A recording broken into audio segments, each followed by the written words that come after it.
Hola estudiantes, ¿cómo están? Bienvenidos a la sesión número 2 que vamos a hablar sobre los conceptos básicos de la seguridad.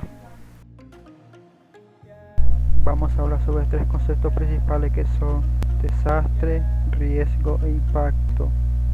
El riesgo es una amenaza que explota una vulnerabilidad e impacta un activo. Un ejemplo sería, si la instalación eléctrica del edificio es antigua, existirá un riesgo elevado de sufrir una interrupción del servicio en caso de producirse una subida de tensión. Como sabemos aquí, el riesgo sería una probabilidad de que ocurra algo, por eso es importante saber o prevenir estos desastres. El impacto es el alcance producido o daño causado en caso de que una amenaza se materialice. Para entenderlo mejor, vamos a decir un ejemplo que sería en que dos empresas que se encuentran ante un mismo tipo de amenaza, la pregunta sería, ¿podría darse el caso de presentar diferente nivel de impacto? ¿De qué depende? Aquí la respuesta sería en que estas dos organizaciones pueden verse afectadas en diferentes medidas.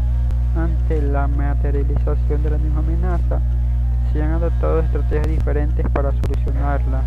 Por ejemplo, el impacto del borrado de disco duro ocasionado por un virus informático será muy escaso en una empresa que realiza periódicamente copias de seguridad o backup de la información importante, pero será bastante grave en una empresa que no lleva a cabo copias de seguridad regularmente.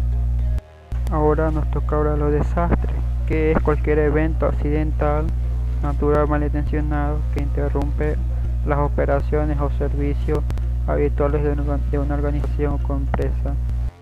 Un ejemplo sería la caída de un servidor como consecuencia de una subida de tensión o un ataque conformado por los crackers o piratas informáticos.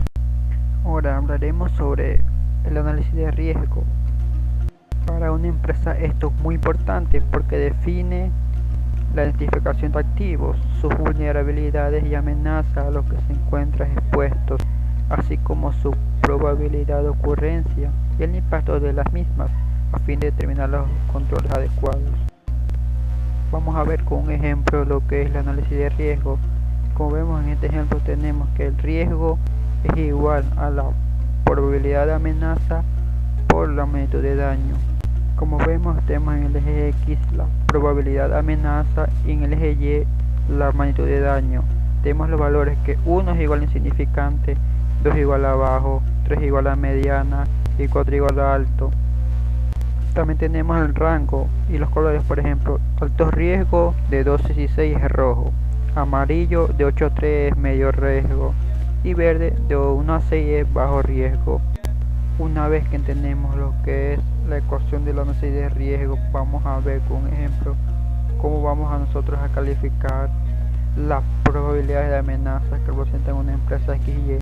Aquí vemos, por ejemplo, las finanzas, que son el riesgo más alto que puede ser esta empresa. Por ejemplo, tiene 12 robos, 16 virus, 12 falta de corriente, 16 y no cifrar datos críticos también está con rojo con 12. Asimismo, el coordinador presenta una gran magnitud de daño con 4, tiene el robo con 12, virus con 16, falta de corriente con 12, compartir contraseña con 16 y no cifrar datos críticos con 12. Ante estas dos grandes principales amenazas, la empresa debe optar por corregir tanto las finanzas como el coordinador, para que esto no afecte a la compañía en el futuro. Un dato importante, el riesgo cero no existe, ya que no es posible prever y evitar todas las posibles situaciones que pudieran afectar a nuestro sistema. Para ello hay que tomar 4 acciones importantes, que son controlar, compartir, eliminar y aceptar. Ahora vemos los principios de seguridad informática. Nos toca hablar sobre la triada SI. ¿Qué es la triada SI?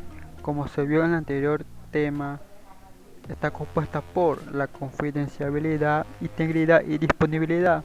Es una guía para la seguridad informática de una organización. La confidencialidad garantiza la privacidad de los datos mediante la restricción del acceso con el cifrado de la autenticación. La integridad garantiza que la información sea precisa y confiable. Y la disponibilidad garantiza que la información esté disponible a las personas autorizadas.